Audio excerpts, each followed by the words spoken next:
minamahal kong kababayan. Ako si Pauleta Gomez, isang karakter sa nobelang El Filibusterismo. Ako ay isang dalaga na nagmula sa isang pamilyang mayaman at makapangyarihan.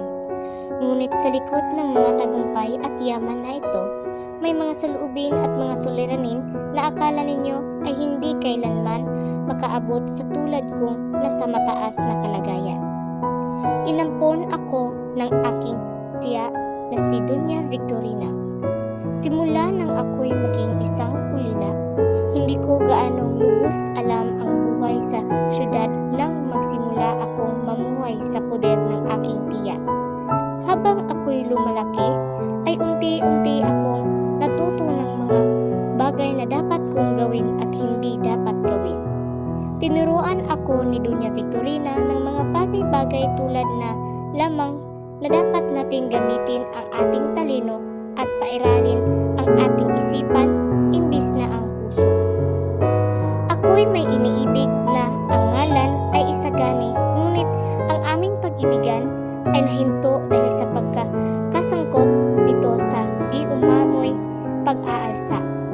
Dahil dito, pinakasal ako sa isa pang mayamang binata na si Juanito Pilaes upang mapalago ang kayamanan at impluwensya ng pamilya ni Doña Victorina. Mahal kita isagani, ngunit ika'y nagkasala at ako'y may pangalang iniingatan na hindi pwedeng madungisan pagkat buhay namin malalagay sa kapahamakan. Sa mga araw na kami magkakasama ni Juanito ay unti-unting nahulog ang loob ko sa kanya. Siya'y masiyahing tao at alam niya kung paano paibigin ang isang tulad ko. Palagi niya akong pinapasaya, kaya ang mga alaala naming dalawa ni Sagani ay unti-unti nang nabubuta sa aking isipan. Ngunit may mga pagkakataong ako'y napapaisip na ako'y nagtaksil sa relasyon namin ni Sagani. Sa kabutihang palad, sa araw ng aming kasal ni Juanito Pilaes, wala ni isa ang nasugatan sa pangyayari.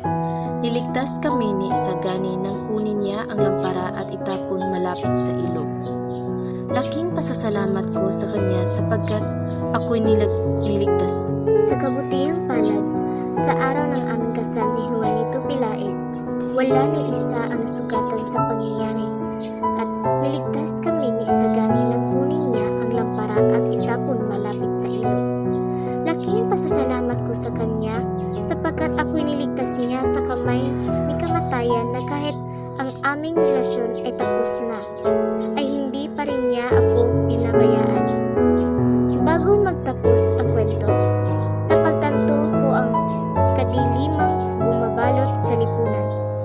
Ang mga taong nasa kapangyarihan ay patuloy na inaabuso ang kanilang kapangyarihan at ang mga mahihirap ay patuloy na nagdurusa sa kahirapan.